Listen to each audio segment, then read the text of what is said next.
أعوذ بالله من الشيطان الرجيم. بسم الله الرحمن الرحيم. ورحمة الله وبركاته.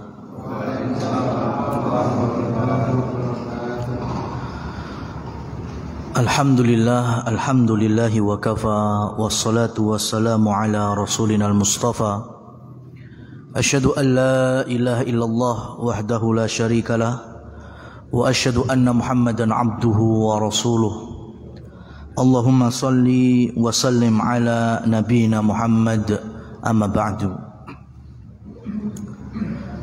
Kaum muslimin hadirin hadirat rahimani Allah wa iyyakum. Segala puji bagi Allah, kita dipertemukan dalam ketaatan ibadah salat maghrib secara berjamaah, dan insyaallah nanti kita tutup dengan salat isya secara berjamaah, dan di tengah-tengah itu kita bermajlis ilmu.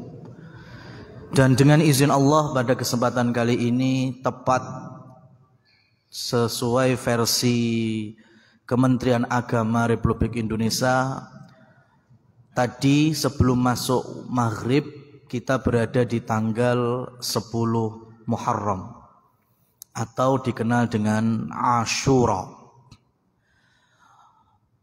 Di dalam riwayat Imam Muslim dan juga Imam Abu Dawud, Rasul sallallahu alaihi wasallam menyampaikan bahwa inna afdhalus siyam ba'da syahri Ramadan syahrillah Muharram wa afdhalul qiyam ba'dal maktubat qiyamul lail. Sebaik-baik puasa sesudah puasa wajib di bulan Ramadan adalah puasa di bulannya Allah, yaitu Muharram, dan sebaik-baik salat setelah salat wajib yaitu qiyamul lail atau tahajud. Dari sini Rasul sallallahu alaihi wasallam menyampaikan istilah syahrullah, yaitu bulannya Allah. Kalau hari ini kita masuk rumah kita bebas, ya, kita mau gojek, mau ketawa, mau membuka aurat, ya, di kamar rumah kita nyantai-nyantai aja. Tapi kalau ada rumah disandarkan kepada Allah, rumahnya Allah, kalau bahasa Arab rumah itu apa? Baitun. Tapi kalau ditambahi Allah, baitullah, jadi enggak sembarang rumah. Itu masjid, musola seperti tempat kita hari ini. Enggak sembarangan kita gojek, enggak sembarangan kita masuk. Bahkan ada adabnya, keluar masuk ada doanya, di dalamnya ngapain ya untuk ibadah. Enggak sembarangan kita memasuki rumah Allah. Utusan bahasa Arabnya apa? Ya cuma Rasul. Kalau ada tukang paket, pak pos, delivery, ya itu bahasa Arabnya apa? Rasul. Kadang jenengan kur bengak-bengok suncalne neng pager ngono tok. Ya. Kadang enggak diajeni.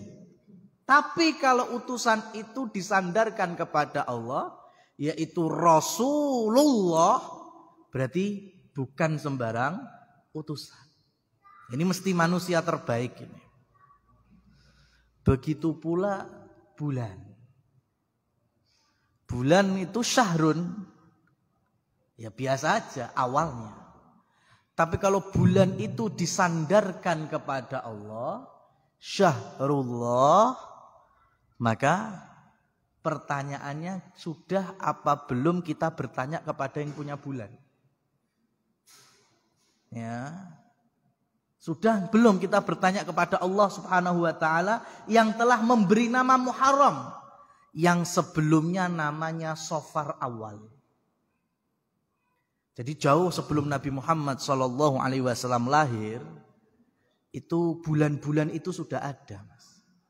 Disinyalir simbah Nabi yang kelima itulah yang membikin bulan-bulan qamariyah. Namanya Kilab bin Murrah. Kilab bin Murrah itulah yang membikin nama-nama bulan. Ini kakek Nabi yang kelima. Dan itu disesuaikan dengan kalau enggak gejala alam, sosial, atau ibadah. Satu ibadah yaitu Dzulhijjah. Karena ada ibadah haji. Selain itu kebanyakan gejala alam. Ada musim awal musim semi, akhir musim semi. Musim semi bahasa Arabnya Rabi'.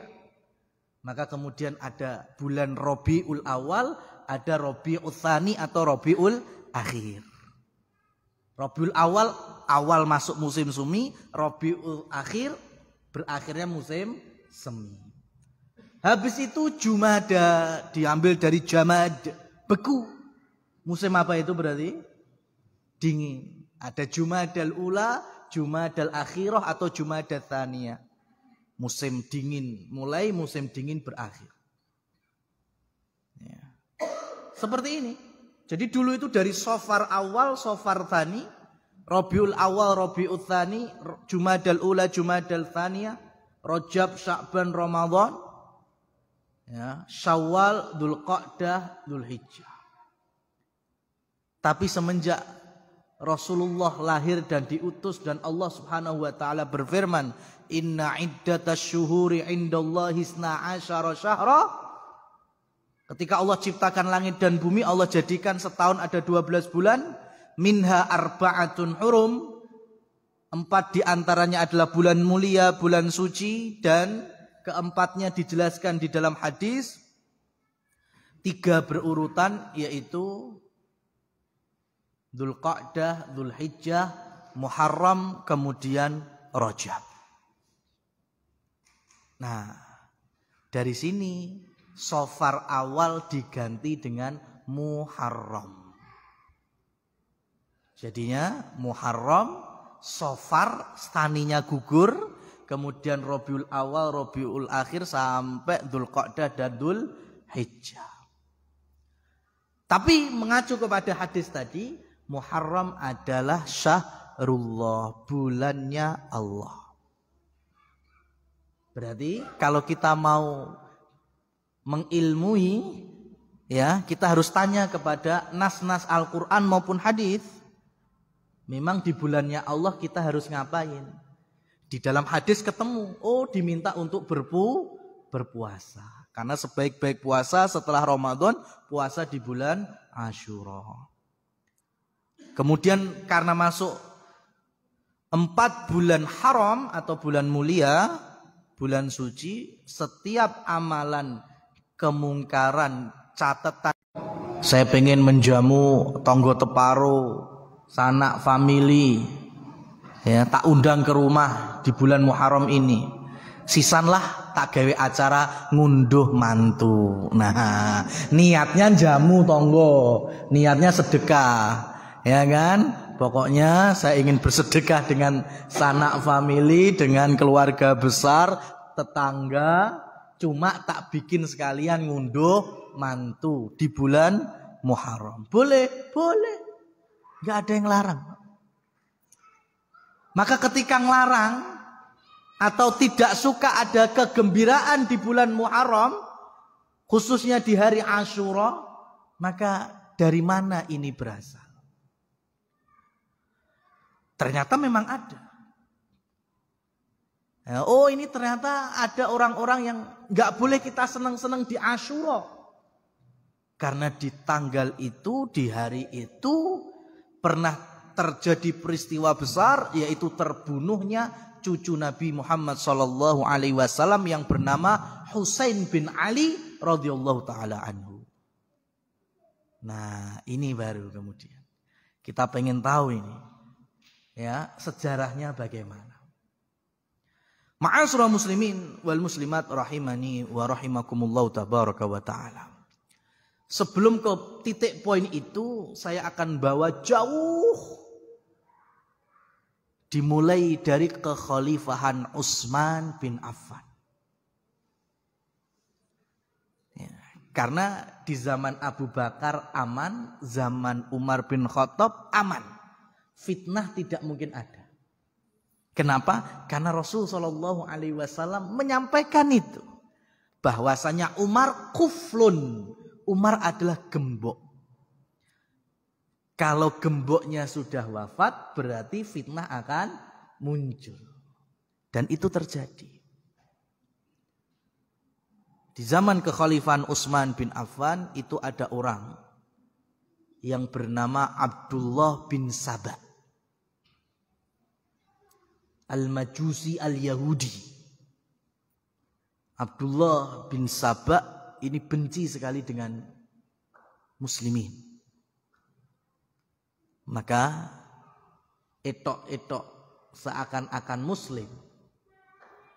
Dia keliling dunia Islam, wilayah Hijaz, Mekah, Medina, untuk mencari masa.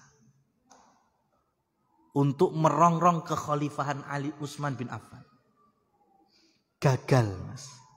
Kenapa? Karena di Mekah, Madinah masih banyak sahabat. Ilmu masih ada. Ini nikmatnya kita berada di lingkungan ilmu. Di Madinah ada Ibnu Umar, ya, di Taif ada Ibnu Abbas, di Mekah ada Ibnu Zubair. Enggak payu, Mas. Kampanyenya Abdullah bin Saba enggak laku. Muslimin masih kuat, ilmunya masih kuat. Amaliyah sesuai sunnah Rasul sallallahu alaihi wasallam, masih kencang. Maka minggir ke wilayah Syam. Di wilayah Syam masih ada Amr bin As. Masih banyak yang kuat-kuat. Enggak diterima. Baru ketika mulai masuk Mesir, masuk Basra, itu baru ketemu. Dapat masa. Karena di sana sudah sahabat tidak sebanyak di Mekah dan Madinah. Dapat 15, dapat 20. Dan ujungnya yaitu di Kufah. Kufah itu banyak yang mendengarkan ocehannya. Dia beritakan berbagai macam ketidakadilan di masa Khalifah Utsman bin Affan. Maka di musim haji, Abdullah bin Saba merongrong masyarakat Kufah supaya berangkat haji. Padahal ternyata enggak sampai Mekah, cuma di Madinah ngepung rumahnya Utsman bin Affan. Mereka padahal enggak tahu Utsman itu seperti apa. Khalifah menantu Rasul sallallahu alaihi wasallam. Termasuk saat itu berada di jihad-jihad bersama Rasul, kecuali beberapa seperti Badar, Uhud. Karena ada izin dari Rasul tidak ikut di dalam Badar dan Uhud. Tapi inilah cikal bakal Khawarij yang keluar dari kepemimpinan yang sah Utsman bin Affan. Yang ngerongrong siapa? Abdullah bin Saba. Ini cikal bakal nantinya sekte Syiah Rafidhah. Ujung-ujungnya Utsman bin Affan pun terbunuh. Mereka demo di luarnya beberapa hari ngepung. Jadi kalau mau cari dalil bolehnya demo, ya ini, Mas. Bolehnya demo ya ini. Cuma ternyata bukan dari sahabat. Jadi dari orang Khawarij yang ingin Utsman bin Affan turun. Lah ini dalilnya demo. Enggak ada dari sahabat ngajari demo, itu enggak ada. Kalau ada, betul terjadi. Kapan? Di masa Utsman bin Affan. Siapa? Khawarij. Jadi karakter Khawarij diantaranya demo rumahnya Khalifah saat itu. Ali bin Abi Thalib mengirimkan 2 putranya Hasan dan Husain. Temani Khalifah. Jaga rumahnya. Para pendemo mintanya apa? Cuma turun. Tapi Utsman gak mau turun. Kenapa? Lagi-lagi karena hadis Rasul sallallahu alaihi wasallam. Di dalam riwayat Aisyah Ummul Mukminin, ya, dan disahihkan oleh Syekh Al-Albani, Rasulullah Shallallahu Alaihi Wasallam pernah menasihati Utsman. Ini nubuah, ramalan Rasul Shallallahu Alaihi Wasallam. Ya Utsman, innallaha muqammisuka qamisan, fa in aradakal munafiquna ala khal'i fala takhla'hu. Allah memberimu baju kebesaran. Kalau ada sebagian munafik, ahli nifak, yang tidak suka, minta kamu melepaskan baju itu, jangan pernah melepaskannya. Yang dimaksud baju apa berarti? Al-imarah, al-imamah, kepemimpinan. Ya. Utsman bin Affan paham. Maka ketika dikepung rumah beliau, oh ini berarti hadis Nabi ini terjadi hari ini. Allah berikan engkau kepemimpinan, betul, diibaratkan baju kebesaran. Kalau ada orang-orang nifak, orang-orang ahli batil, orang-orang yang tanpa dasar ilmu ingin merampasnya, jangan engkau lepas sama sekali. Maka Utsman gak mau turun sama sekali, sampai akhirnya jebollah rumah Utsman bin Affan oleh para pendemo. Ya, sahabat yang melindungi juga gak bisa. Sampai akhirnya Utsman bin Affan terbunuh di rumahnya di saat beliau membaca Al-Quran. Radhiyallahu anhu Utsman bin Affan. Nah, mendengar ini Ali bin Abi Thalib marah. Kepada siapa? Dua putranya. Ya, dua putranya. Engkau telah membunuh khalifah yang ketiga. Artinya apa? Kenapa engkau tidak menjaga? Tidak melawan, padahal sudah semampu mereka berdua ini. Dan beberapa sahabat yang lain. Artinya Hasan dan Husain ada di pihak khalifah. Ya, di pihak Utsman bin Affan untuk membela dari serangan para khawarij tersebut. Tapi qadar Allah takdirkan Utsman wafat. Sudah. Saat itu mulailah muncul fitnah berikutnya. Ketika Ali bin Abi Thalib, ya, oleh sebagian besar sahabat dibaiat menjadi pengganti Utsman. Tapi ada sebagian kaum muslimin khususnya di wilayah Syam, ya, mereka belum membaiat Khalifah Ali bin Abi Thalib. Bukan gak mau ya, tapi belum. Saat itu ada dalam kepemimpinan Muawiyah bin Abi Sufyan. Kenapa? Karena Muawiyah bin Abi Sufyan itu satu nasab, satu kakek, satu bani dengan Utsman bin Affan. Sama-sama dari Quraisy Bani Umayyah. Mengetahui bahwa Utsman bin Affan terbunuh, maka tentunya permintaan Muawiyah bin Abi Sufyan kepada Ali selaku khalifah, kami siap membaiat jenengan kalau jenengan mengkisos pembunuh Utsman. Perkara mudah apa perkara gampang ini? Susah. Karena para demonstran saat itu banyak. Dan rata-rata mereka berbaju muslimin. Kalau kafir enak mas, langsung perang, ikrarkan jihad, beres. Ini muslimin. Ya, maka ya harus dipilih, diinterogasi, ditegakkan hukum. Dan tidak mungkin bisa menghukumi kalau tidak ada al-wilayah atau wulat, kepemimpinan. Maka Ali bin Abi Thalib dengan istihad beliau, maka beliau mengambil kepemimpinan terlebih dahulu. Baru nanti diurusi siapa-siapa yang membunuh Khalifah Utsman bin Affan. Dan untuk kestabilannya beliau pindahkan ibu kota. Yang awalnya Abu Bakar, Umar, Utsman di Madinah dipindahkan ke Kufah. Dan ternyata di sana memang ada orang-orang yang betul-betul mengagungkan Ali. Bahkan ghulat mereka yang overdosis menyebut Ali anta Rabbuna. Engkau adalah Tuhan kami. Maka Ali bin Abi Thalib marah. Ini udah kesyirikan ini.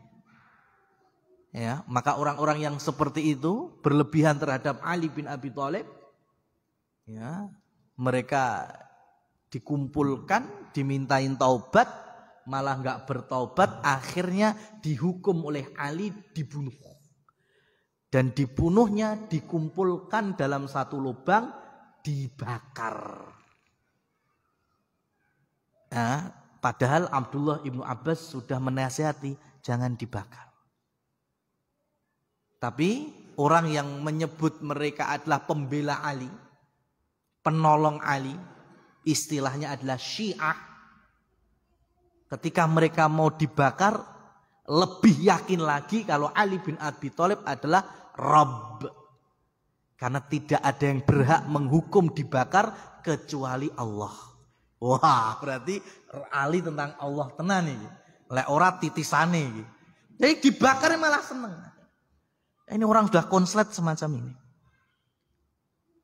Tapi lagi-lagi Abdullah bin Sabah dari belakang layar mencerai beraikan kaum muslimin sampai kemudian ada sebagian yang tidak suka dengan Ali.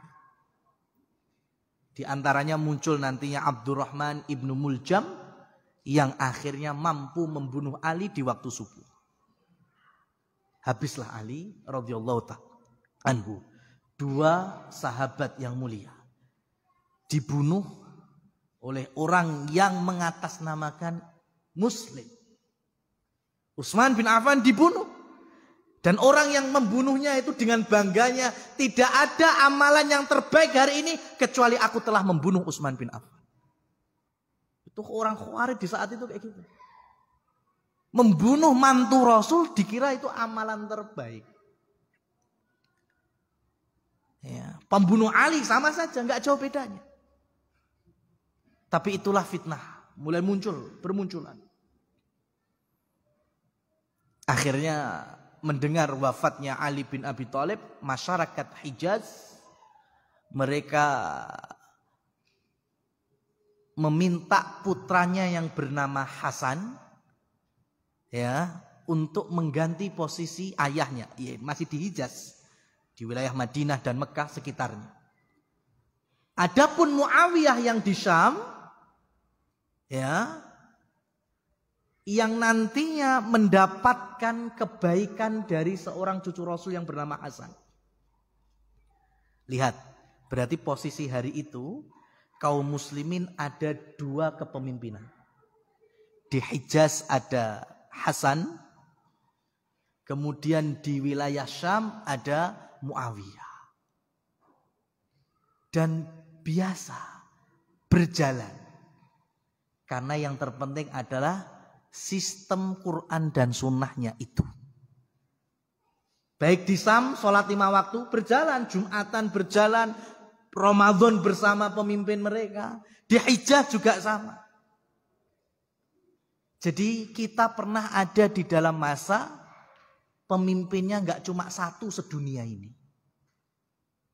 Ya, wilayah Syam sekitarnya Muawiyah, wilayah Hijaz sekitarnya Hasan, kemudian nanti digantikan oleh Abdullah ibnu Zubair. Ya. Nah, jamaah yang dirahmati Allah Subhanahu wa taala, maka dari sini kalau hari ini ada yang keluar pokoknya harus satu kekhilafahan. Ya kan?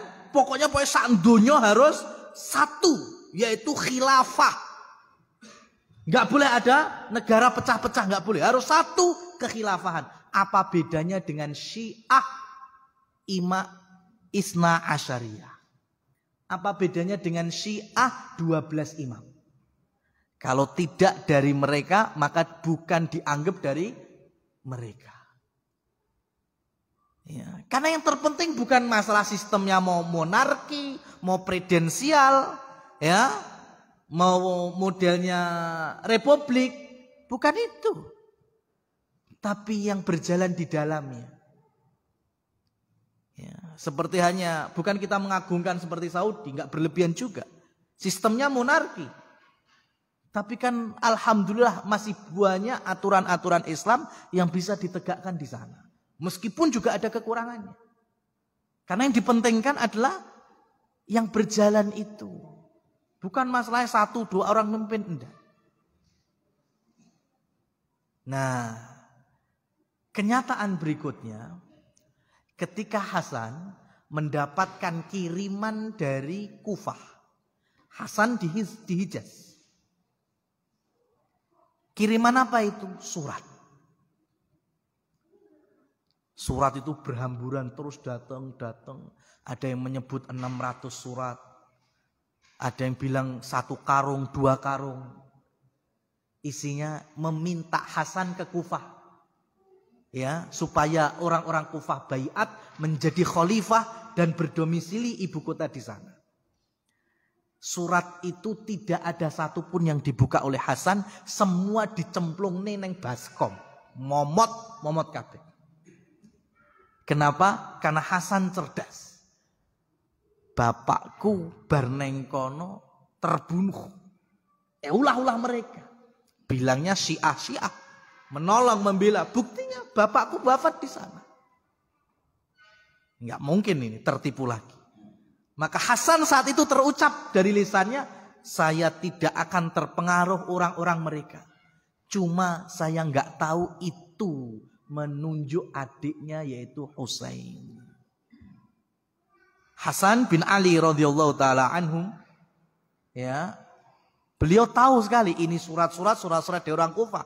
Orang Kufah wis orang-orang dablek, nggak bener, ya. Ya memang itu kenyataannya. Banyak fitnah agama muncul dari sana. Bahkan dalam ilmu hadis, ya banyak hadis-hadis dhaif dan palsu munculnya dari sana. Ya, sehingga nantinya ada istilah masyarakat yang paling susah dipercaya, masyarakat Kufah. Yang kemudian nanti mereka ada satu kelompok Syiah yang kemudian bawahi wilayah hari ini Iran, maka Syiah adalah masyarakat yang paling nggak bisa kita percaya ucapannya. Itu susahnya. Bohong jadi akidah ya Syiah. Nah kita pengen meluruskan gimana? Pengen nginterview gimana? Ngajak ngomong bagaimana? Dijak jagongan ngapusi kabeh percuma toh ada ngentekne abab. Susah makanya. Ya. Tapi mereka punya khas karena pendirinya adalah orang Yahudi, ya Abdullah bin Sabah, yaitu pinter membuat berita-berita viral. Ya, jangan tertipu. Korbannya kan ketika saya masih kecil. Dunia dalam berita mengabarkan adanya revolusi Islam Iran. Itu berita dunianya gitu. Revolusi Islam Iran. Ini Islam. Ngeri ini bagus nih. Pemimpinnya, namanya aja Ayatullah Khomeini. Dan Muslim sejati. Ya. Banyak orang yang tertipu hari itu. Kenapa saya bilang demikian? Karena saya punya teman-teman nama-nama orang-orang besar Syiah saat itu. Sampai bapak-bapak punya anak lahir cepret jenenge Ayatullah Khomeini. Ada bayi lahir ceprot kasih nama komandan militernya, penasehatnya Kemal Pahlavi. Saya punya dulu kawan-kawan nama itu. Ya kan? Boso kemudian 5 tahun, 10 tahun berikutnya kebongkar. Ternyata Syiah Rafidhah. Malah merusak Islam dari dalam. Baru ngeh, baru sadar. Cuma masalahnya korban anak. Anaknya, ya kan? Wah, pas di pesantren umpamanya, ya kan? Kemudian di absen, koncone mbuli kabeh.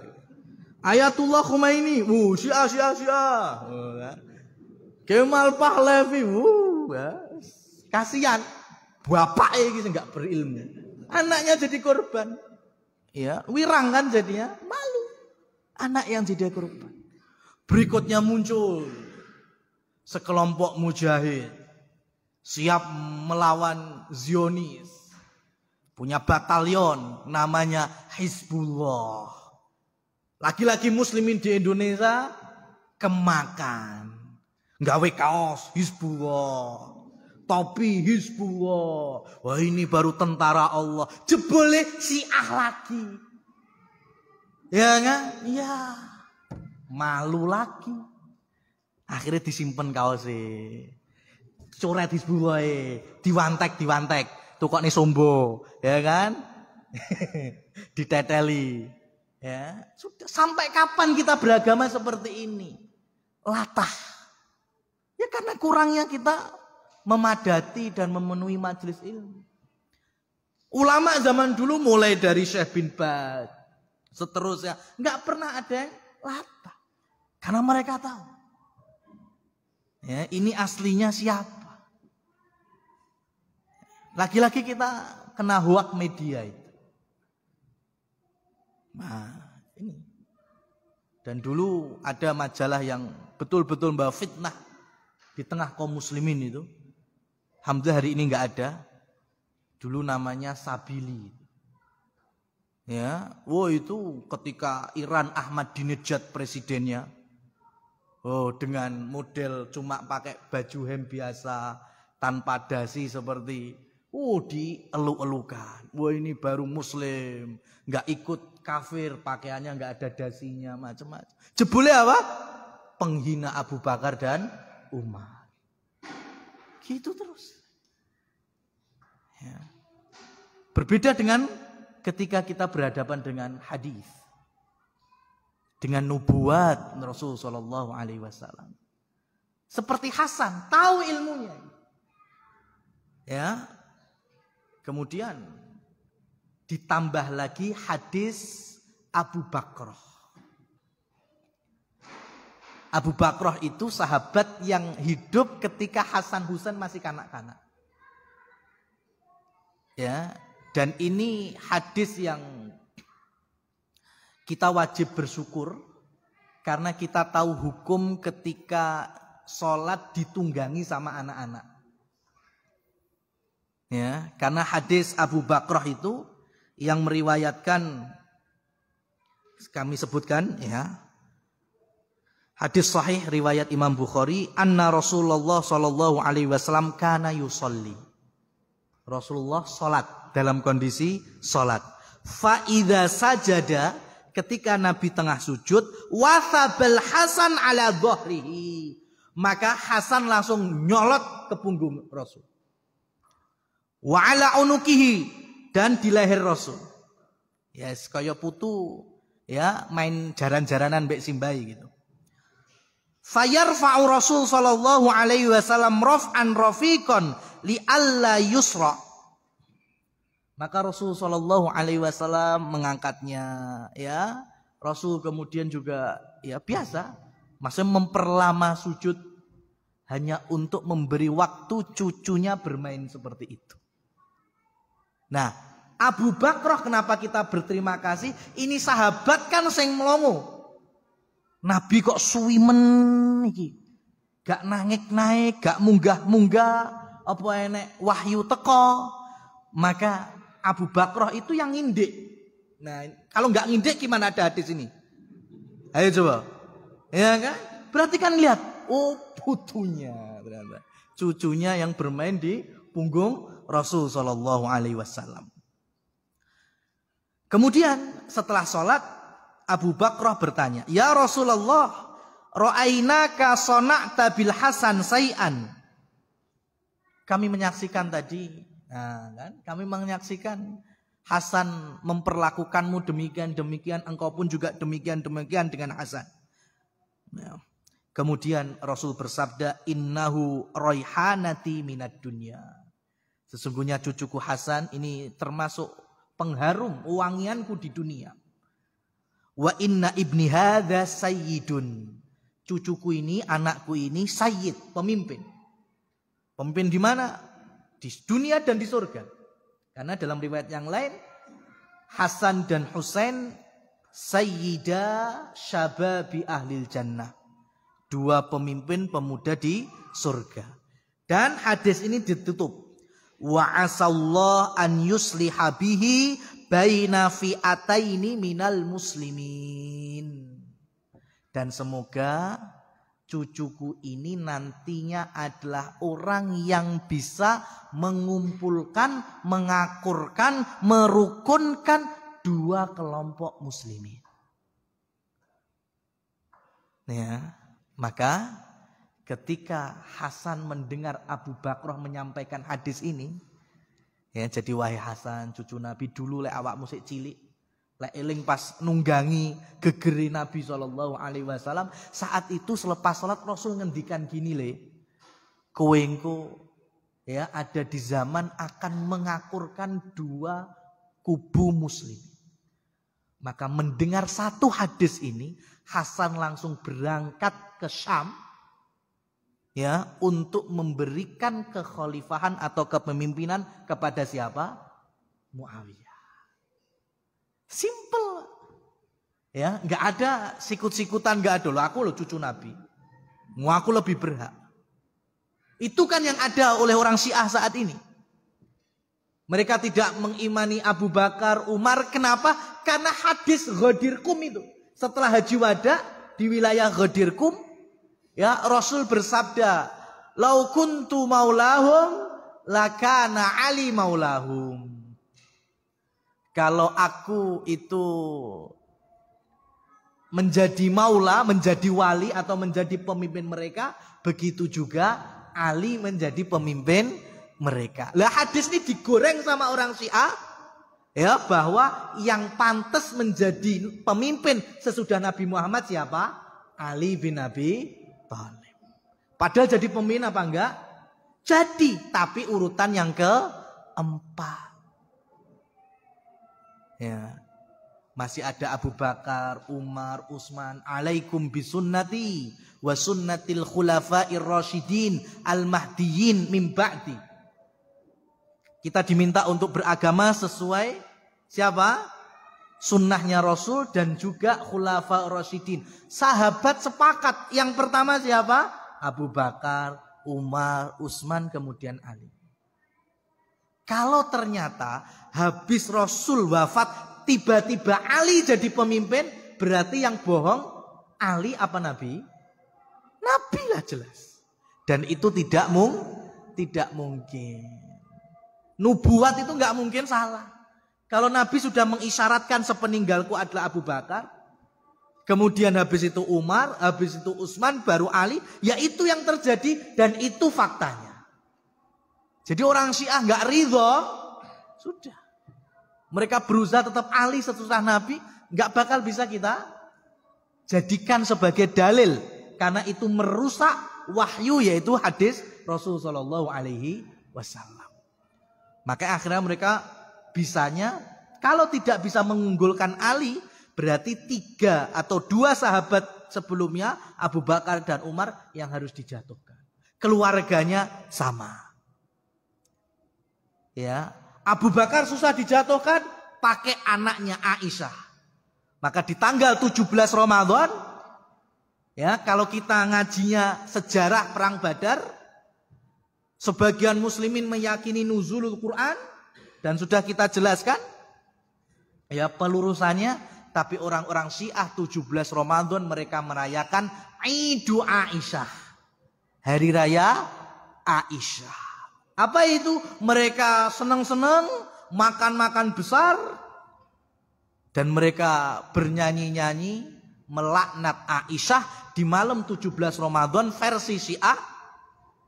Aisyah Allah turunkan dari surga Firdaus menuju neraka Jahanam. La haula wala quwata illa billah. Itu ada. Ya. Nah, ini kedustaan mereka. Tadi Ayatullah Khomeini. Ya, itu yang bikin nama Ayatullah ya wong dhewe, Pak. Dia tuh nasabnya enggak jelas. Ada yang bilang dia nasabnya orang Hindu Sing. India, Pak. Piar-piar pecah gelasnya. Ya kan? Enggak nyambung nasabnya, enggak jelas. Makanya kemudian ngasih nama sendiri Ayatullah. Cuma alhamdulillah sebutan latinnya ya enggak kayak gitu. Ayatallah ya. Apa ya? Tulisannya itu nanti bisa di-googling. Kan bukan Ayatullah itu. Ya, Ayatullah apa-apa itu tulisannya. Memang pas malah, orang jelas pokoknya. Ya. Lah sekarang orang Syiah itu pemimpin tertingginya saja versi mereka siapa? Ali bin Abi Thalib. Itu mentok Amirul Mukminin. Mentok mantu Nabi. Ya. Tapi ini kok bisa nyebut ayatnya Allah. Wah, ini kurang ajar sekali. Nah, ini diantara kedustaan orang Syiah. InsyaAllah kita lanjutkan selepas mendengarkan adzan Isya.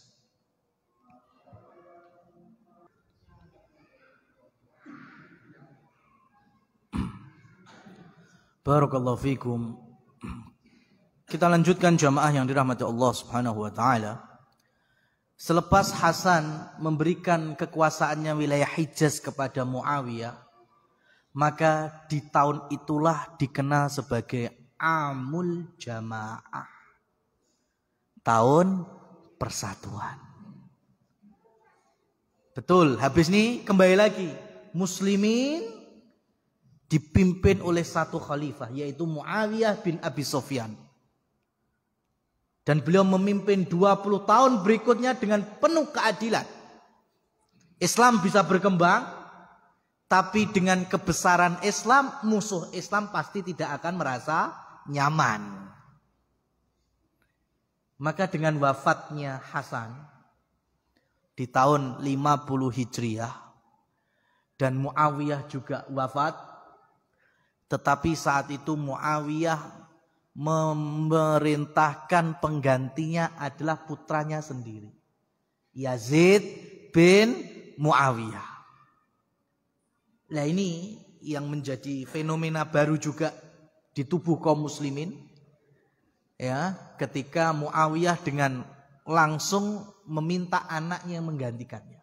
Padahal di Madinah masih banyak sahabat. Ya, Yazid bin Muawiyah memimpin wilayah Syam saat itu.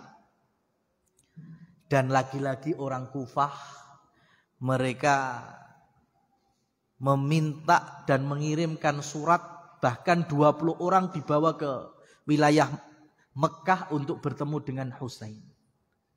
Meminta Husain, mari kita boyong ke Kufah, kita jadikan khalifah di Kufah.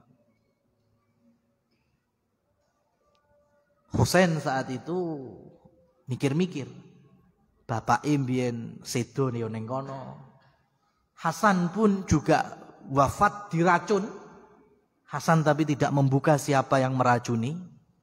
Maka sejarahnya pun juga khilaf di antara para ulama, di mana sebagian juga pasti wafatnya Hasan itu ada pengaruh dari orang-orang Syiah. Karena ratusan surat gak digubris. Ya, maka Husain kemudian memerintahkan Muslim bin Aqil. Kalau dulu kita belajar putranya Abu Thalib, yang dirawat oleh Nabi Muhammad adalah Ali bin Abi Thalib. Yang dirawat oleh Abbas bin Abdul Muttalib, Ja'far bin Abu Thalib. Masih sisa satu, namanya Aqil, yang itu nanti berada dalam binaan Abu Thalib sampai beliau wafat. Berarti Aqil siapanya Rasulullah? Sepupu, sama dengan Ali bin Abi Thalib, dulur lanang. Lah Aqil punya anak namanya Muslim. Ya, berarti Aqil sama Husain hubungannya apa? Bingung. Hasan Husain sama Aqil. Aqil sama Ali bin Abi Thalib dulur, saudara seayah. Berarti Hasan Husain dengan Aqil siapanya? Paman. Betul? Berarti Muslim bin Aqil dengan Hasan Husain sepupu misan.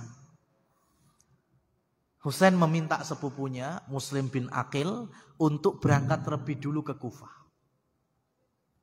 Dan ternyata sampai Kufah dijamu, dihormati oleh ribuan orang Kufah. Mereka menyanjung Husain, meminta Husain, rindu dengan Husain. Maka otomatis Muslim bin Aqil menulis surat untuk Ali bin Abi Thalib, iya, kamu di sini dielu-elukan. Mereka siap menjadi rakyatmu. Ya kan memang seperti itu kondisinya. Maka ketika surat itu sampai ke Husain bin Ali bin Abi Thalib, maka Husain pun merencanakan untuk boyong ke Kufah. Dan ketika siap-siap boyong, dibawa 70 sampai 80 keluarga Nabi Muhammad yang dikenal dengan Ahli Bait. Saat itulah Muslim bin Aqil dibunuh. Nah, ini Pak. Ya, kedustaan mereka semacam ini. Mereka nggak bisa bela dari Ahli Bait Rasul, mereka nggak bisa bela. Hari ini aja ngomong Ahli Bait, cinta Ahli Bait, hati-hati Pak. Modus mereka cinta Ahli Bait. Ahli Bait Indonesia, Ahli Bait Solo, Ahli Bait Malang, Ahli Bait mana lagi pokoknya. Ya, seperti itu. Ya, itu modus mereka. Maka ketika Husain berangkat lewat Madinah, Abdullah ibnu Umar wanti-wanti jangan berangkat. Ibnu Abbas masih ada juga mewanti-wanti jangan berangkat. Ya, jangan berangkat. Bapakmu gak eling, masmu gak eling, awakmu pengen mangkat sisa. Ya tapi ya tadi berangkat dari suratnya Muslim bin Aqil, Husain pun kemudian bersikeras untuk terus melangkah. Berjalan dengan 70 dan rata-rata wanita serta anak-anak. Membawa senjata safar, bukan senjata perang. Senjatanya apa? Safar, bukan senjata perang. Maka sama Abdullah ibnu Umar dikejar itu. Tapi ternyata gak canda.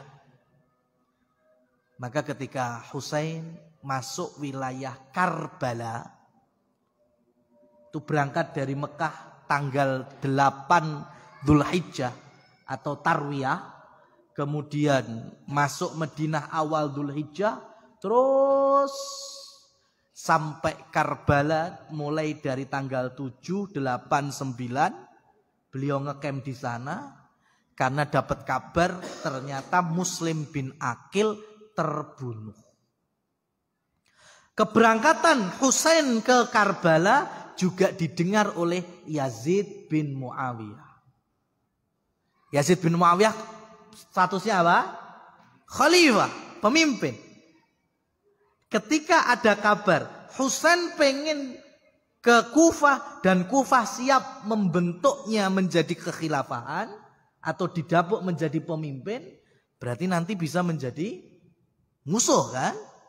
Maka selaku pemimpin otomatis mencegah jangan sampai cucu Nabi yang mulia ini masuk Kufah. Sudahlah kalau bisa dicegat kemudian bawa ke Yazid. Nah, cuma masalahnya Yazid bin Muawiyah memilih batalion yang menghadang Husain dipimpin oleh seorang Ubaidillah ibnu Ziyad.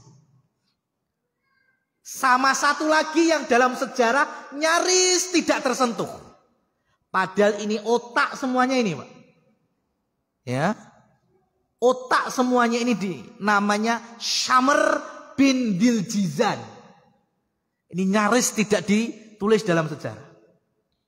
Kenapa? Karena memang hanya pembisiknya Ibnu Ziyad. Tangan kanannya aja. Kepemimpinan militer ada di Ubaidillah bin Ziyad. Tapi sing ngekei kabar, nasihat, bimbingan orang ini Pak. Syamr bin Diljizan. Ini alumni Nahrawan Khawarij. Ya. Jadi ini yang nyaris tidak tersentuh dalam sejarah. Maka ketika Ubaidillah bin Ziyad membawa 4.000 pasukan untuk menghadang Husain dan akhirnya ketemu di Karbala. Ya. Husain saat itu melihat orang-orang Kufah yang awalnya kata ngeluh-ngeluhkan. Ada yang 60.000 katanya, ada yang 40.000 katanya. Itu kalau suida ewu ketemu patang ewu kan menang mana? Kalau hitam di atas putihnya. Sudah ewu kan? Tapi lihat orang-orang Kufah itu ya cuma bisa kayak gitu tok. Lek coro Jawa ya. Menang umuk, kalah ngamuk. Lawi wong Syiah. Ya, kaidahnya gitu, Pak. Ya. Menang umuk, iki aku sing ngono aku itu. Tapi lek kalah ngamuk, enggak mau mereka dicap sebagai orang yang kalah. Maka orang-orang Kufah yang tadinya pengen membela Husain, ternyata ada berita bahwa pasukan Yazid bin Muawiyah juga menghadang. Mereka langsung ada di kubu Yazid bin Muawiyah. Gak ada yang bela Husain. Maka saat itu ringkesnya jamaah yang dirahmati Allah Subhanahu wa taala, Husain bertemu dengan Ibnu Ziyad minta 3 perkara. Izinkan aku memilih, ya, aku menyampaikan 3, izinkan aku salah satunya. Yang pertama, bahwa aku langsung ketemu Yazid bin Muawiyah.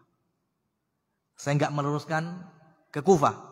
Saya kalian antar menemui Khalifah Yazid bin Muawiyah. Itu yang pertama.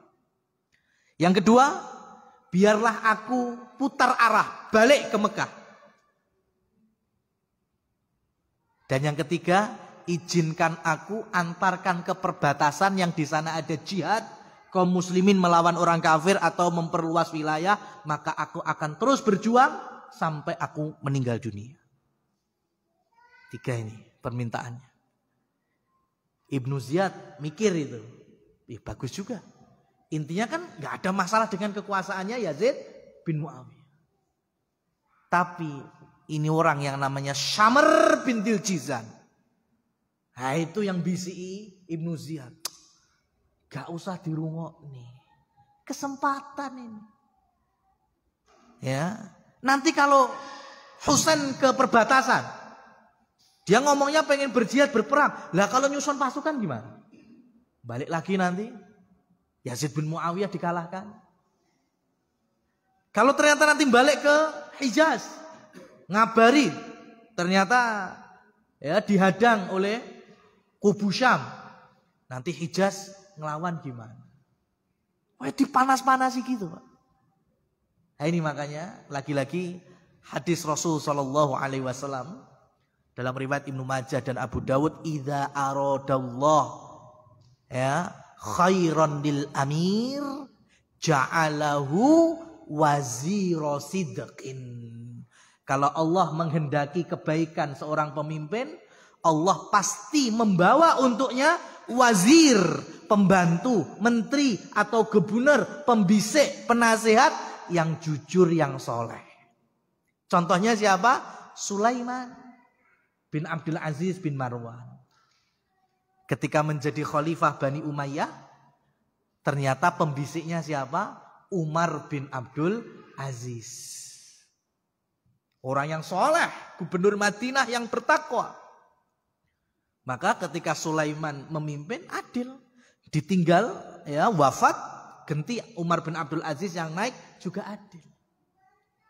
Ini Ibnu Ziyad Ubaidillah pemimpin pasukan saat itu, tapi ternyata yang membisikinya orang yang enggak berilmu, orang jahil, orang khawarij, sehingga akhirnya membisikkan sesuatu yang buruk sampai intinya Ibnu Ziyad tetap tidak mau memilih 1 dari 3 permintaan Husain. Mereka tetap mintanya kita perang. Maka Husain saat itu bertanya, ini daerah namanya apa? Dijawab, ini adalah Karbala. Husain saat itu menjawab, karbun wabalaun. Karbun artinya kegelisahan, khawatir, gundah gulana, sesuatu yang menyedihkan, yang gak enak. Bala apa? Musibah, madharat. Daerahnya wis jenenge welek. Ya, karbun wabala. Maka Husain pun akhirnya ya membela diri, diserang. Ya, dengan persenjataan yang sangat minim dan kebanyakan wanita dan anak-anak. 70 pun akhirnya habis dan 17 atau 18 dari mereka adalah ahli baitnya Rasul Sallallahu Alaihi Wasallam. Siapa yang bunuh? Ya pasukan dari Ibnu Ziyad dan yang ditambahi bantuan dari orang-orang Kufah sendiri yang mengkhianati Husain. Sampai terpenggallah kepala Husain di tanah Karbala itu. Zainab, putri Ali yang lain, itu sampai ingat kakeknya. Ya, teriak-teriak, "Ya Muhammadah, ya Muhammadah." Wahai kakekku, yaitu Rasul Muhammad, cucumu. Nanti di beberapa tahun berikutnya orang Kufah di hari 10 Muharram bersedih-sedih. Zainab cuma tanya, "Kowe iki nyedih apa?" Ya sedih karena Husain terbunuh di hari. Lah kowe lho nyapa? Ngewangi wae ora kok. Melu sedih lho, apos-apos tok.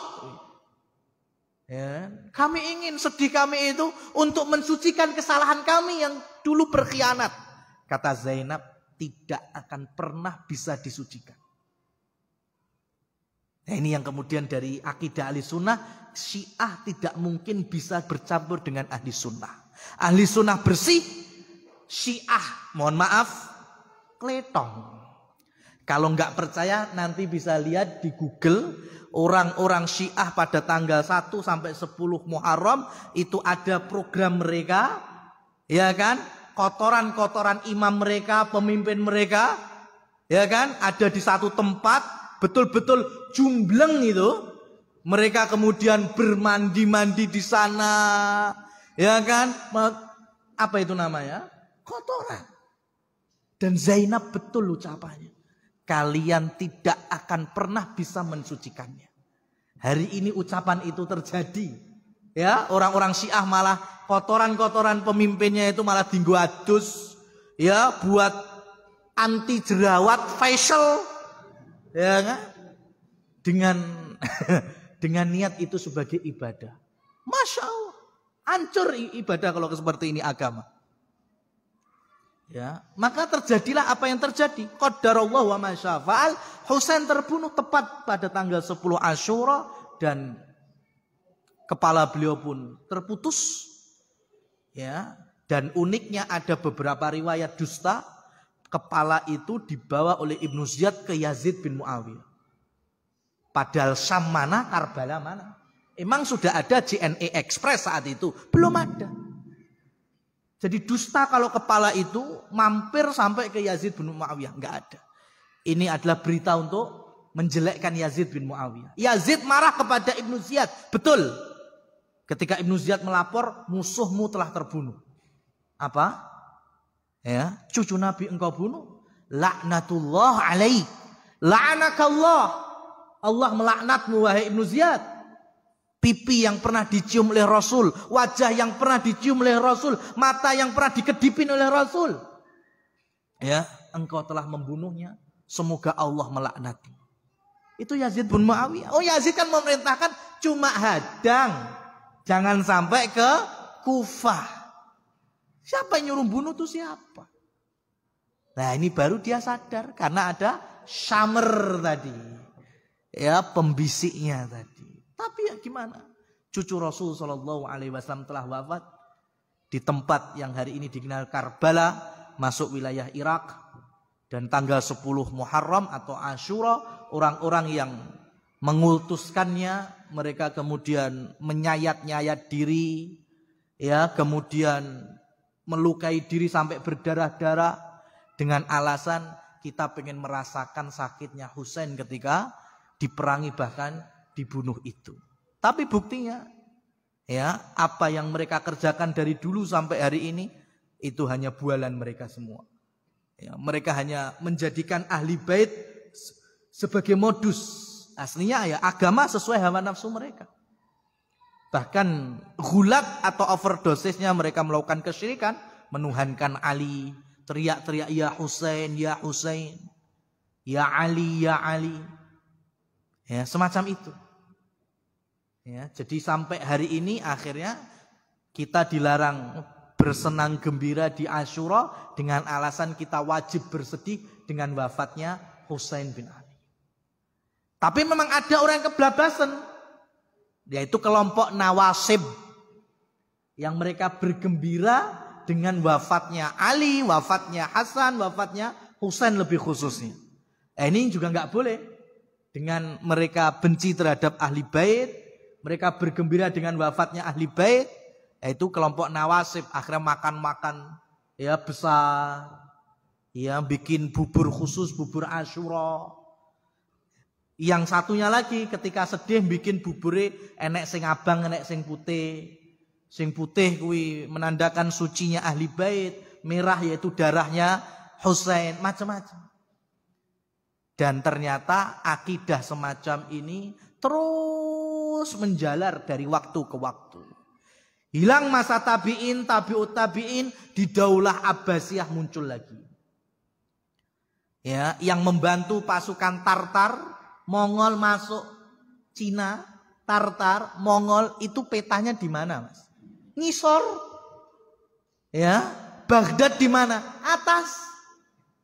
Gimana ceritanya dari Mongol ke Baghdad dengan lancar dan mudahnya itu loh. Ngusak ngasih wilayah negeri muslimin. Kecuali di dalam tubuh kaum muslimin ada pengkhianat. Dan di masa Abbasiyah ada namanya Ibnu Al-Qami. Dan itu adalah termasuk orang kerajaan yang berakidah Syiah Rafidhah. Sehingga yang memberikan nasihat kepada khalifah saat itu sudah nggak perlu diperangi, nggak perlu jihad. Ya, paling mereka cuma pengen berdagang saja masuk wilayah muslimin. Padahal Mongol mereka membawa senjata masuk dari wilayah ke wilayah. Ya, sampai masuk wilayah ibu kota Baghdad itu sendiri. Aneh kan, Mongol di mana, Baghdad di mana, lancar mereka. Ternyata yang membuat lancarnya ini adalah orang Syiah. Di kita pun alhamdulillah ya dalam hal ini salah satu ya pelopor dalam pendidikan dan juga kemerdekaan kita ya dengan berdirinya Muhammadiyah Ahmad Dahlan ya. Muhammadiyah untuk perempuannya juga disebut sebagai Aisyah, cuma orang saat itu angel ngomong Aisyah jadinya Aisyah. Ya kan? Ini pun salah satu visi beliau untuk memutus mata rantai Syiah. Karena Syiah pasti benci dengan Aisyah. Maka program Aisyah adalah program yang harusnya perempuan-perempuan muslimat itu cinta terhadap Ummul Mukminin. Salah satunya itu Aisyah radhiyallahu taala anha. Muhammadiyah juga biar kita tahu bagaimana Rasul Shallallahu Alaihi Wasallam ya dalam beragama dan lain seterusnya. Ini salah satunya dengan berbagai macam corak-corak yang ada di masa itu. Sekali lagi bahwa Muharram atau Asyura betul secara sejarah memang terjadi wafat dan gugurnya cucu Nabi yang bernama Husain radhiyallahu taala anha. Tapi hari-hari berikutnya Asyura menjadi sebuah hari yang dijadikan ritual tahunan bagi orang-orang Syiah Rafidhah, Syiah Ismailiyah, Syiah Isna Asyariyah ya, yang mereka sangat mencintai Husain melebihi yang lain, bahkan sudah masuk ke ranah rububiyah, dan mereka membenci sahabat-sahabat sekelas Abu Bakar dan Umar bin Khattab. Maka dari materi kami cukupkan, kalau masih ada kurangnya mungkin bisa kita sambung di lain waktu. Akhirul kalam fa subhanakallahumma wa bihamdika asyhadu an la ilaha illa anta astaghfiruka wa atubu ilaik wa akhiru da'wana anil hamdulillahi rabbil alamin. Wassalamualaikum warahmatullahi wabarakatuh.